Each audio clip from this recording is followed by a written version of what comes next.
అందరికీ నమస్కారం. ఈరోజు ఎండల్లో చల్లగా రిఫ్రెషింగ్గా ఉండే టెండర్ కోకోనట్ సేమియా డిలైట్ని తయారు చేసుకుందాం. ముందుగా 2 టేబుల్ స్పూన్ల సేమియాను తీసుకుని మరుగుతున్న నీటిలో వేసి ఉడికించాలి. సేమియా వల్ల డిలైట్కి చ్యూయీ టెక్స్చర్ వస్తుంది. దీనిని మధ్య మధ్యలో చెక్ చేస్తూ సేమియా సాఫ్ట్ అయ్యే వరకు ఉడికించాలి. ఉడికిన తర్వాత ఒక బౌల్లోకి తీసుకుని చల్లారనివ్వాలి.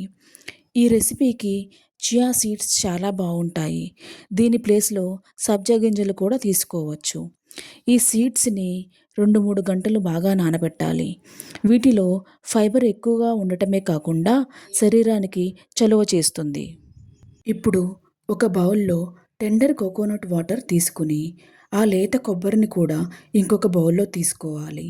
ఇప్పుడు ఈ లేత కొబ్బరిని ఒక మిక్సీ జార్లో వేసి 2 స్పూన్ల చక్కెర వేసుకోవాలి. ఈ చక్కెరను మీ టేస్ట్కు తగ్గట్టు వేసుకోవచ్చు. కొబ్బరి మిశ్రమంతో పాటు 2-3 యాలక్కాయలు కూడా వేయాలి. నేను ఆ క్లిప్ మిస్ అయ్యాను. ఇంకా ఈ మొత్తాన్ని బాగా మిక్సీ పట్టి ఒక గిన్నెలో తీసుకోవాలి. ఇప్పుడు గ్రైండ్ చేసిన ఈ మిశ్రమాన్ని కొబ్బరి నీళ్ళల్లో కలపాలి. దీనివల్ల మంచి క్రీమీ టెక్స్చర్ వస్తుంది. తరువాత నానబెట్టుకున్న చియా సీడ్స్ని కూడా వేయాలి.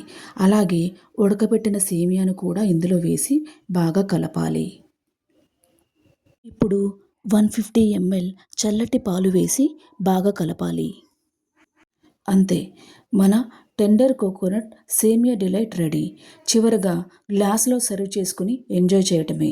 ఈ సమ్మర్లో తప్పకుండా ఈ రెసిపీని ట్రై చేయండి. మీకు ఈ వీడియో నచ్చితే like and subscribe. Thank you for watching.